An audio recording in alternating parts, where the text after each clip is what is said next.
His name is Doron Spielman or Spielman. I don't know how to pronounce it. He would be on a mission of lying one after another. One thing you will notice is the word he used, Hamas, in every single sentence. He thinks that somehow he can brainwash us to believe that Hamas, not Israel, is responsible for the genocide. Just notice how many times he uses the word Hamas. Today is day 334 of the October 7th war. In recent days, Hamas has intensified its efforts to terrorize the people of Israel psychologically. This is something that Hamas has been doing throughout the war, but its efforts have reached new heights in recent days with the execution of 6 Israeli hostages. Hamas is losing on the battlefield. We have to understand this, that they are losing on the battlefield. Israeli forces are breaking Hamas. We have nearly dismantled every Hamas terror battalion. Hamas cannot fight as an organized army like it did on October 7th when it invaded Israel and massacred 1,200 people. Hamas knows that its only chance at achieving tactical victories is by winning not in the physical war, but on the psychological front. That's why after executing in cold blood 6 hostages, Hamas released videos of the hostages' final messages. The editing, the graphics, and the Hebrew language text are aimed at us, the people of Israel. Hamas is trying to cause psychological pain to the people of Israel. The Hamas video ends with the words, "Time is running out." Hamas has again and again published the most twisted and evil videos. Hostages pleading for their lives. Hostages looking abused.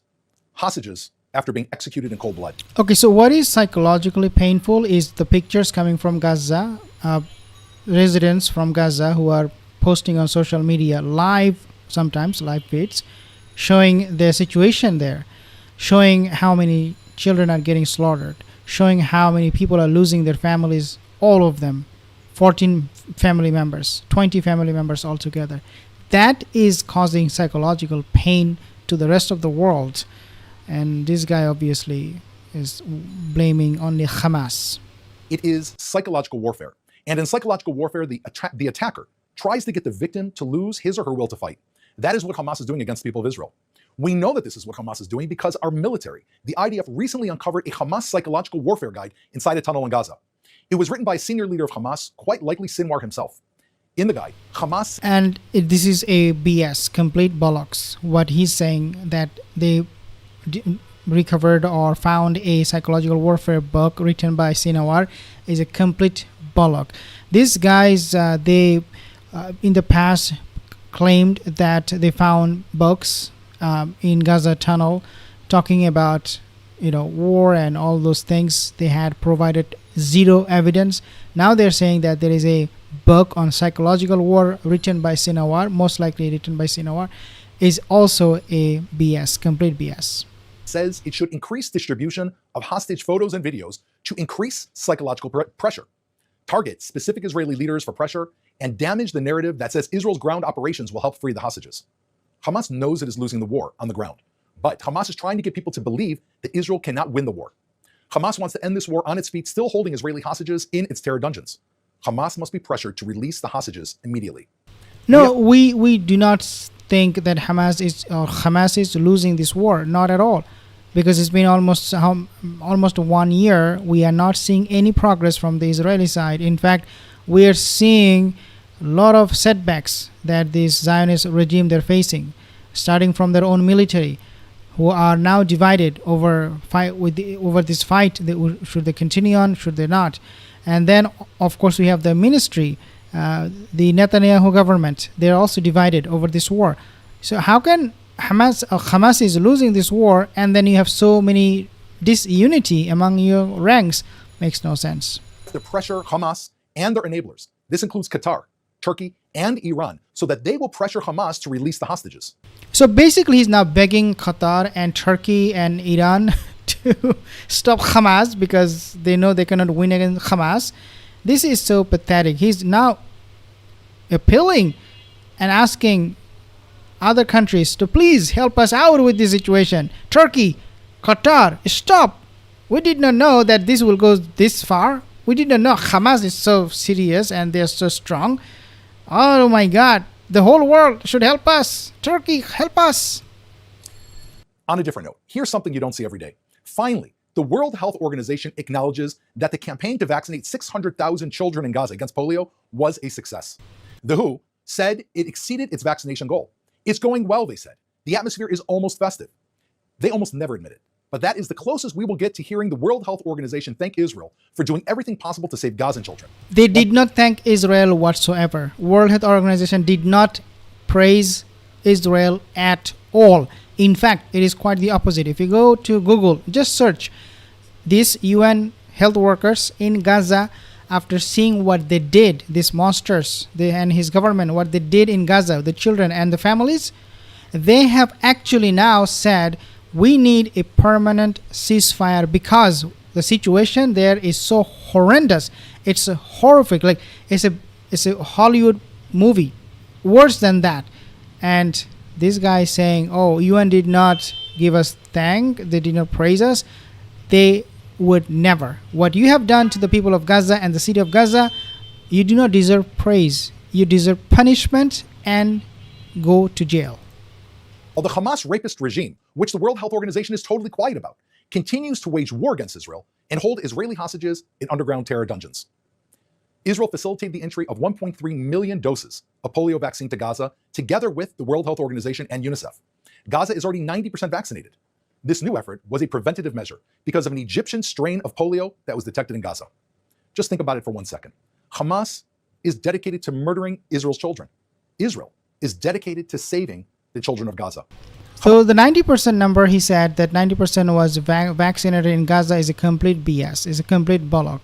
There is absolutely no report on this one, how many children or how many health workers were able to get access to all of those children. There is absolutely no official report. He made this number up. 90% of children in Gaza, they're being now vaccinated.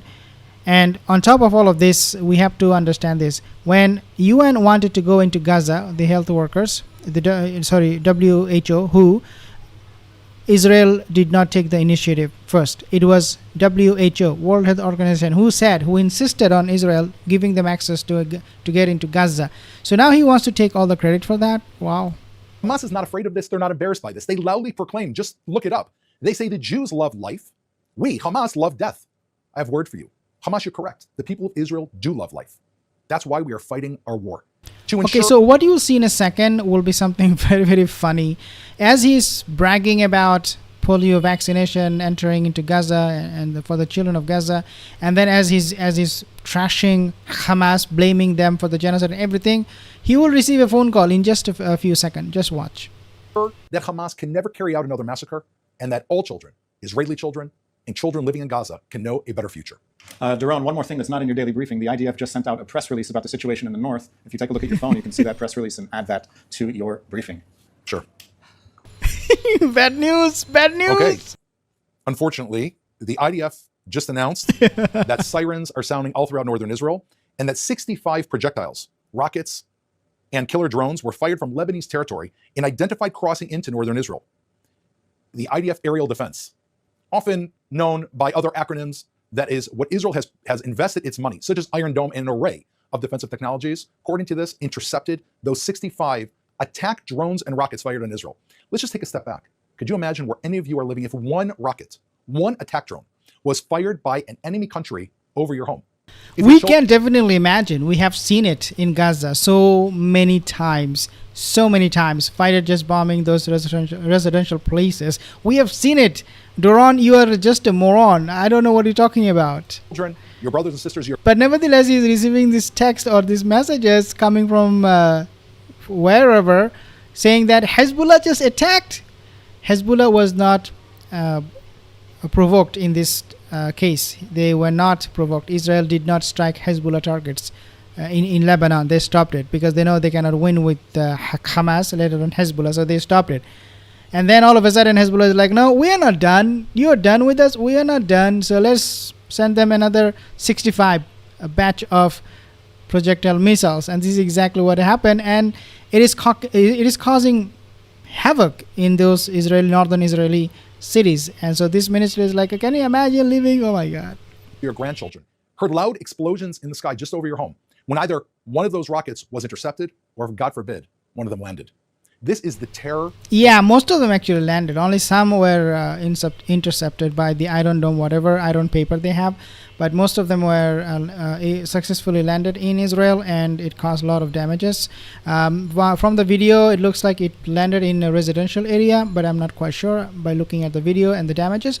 But definitely they are now so afraid. Now they're begging Turkey, Iran, and other countries, Qatar, to help them out with Hamas so that they can deal with Hezbollah. But yeah, they are now in a complete mess, to say the least. Israel is falling apart. Their lies are being exposed, and they have the audacity, after committing this genocide, to come on camera and lie and try to change the narrative.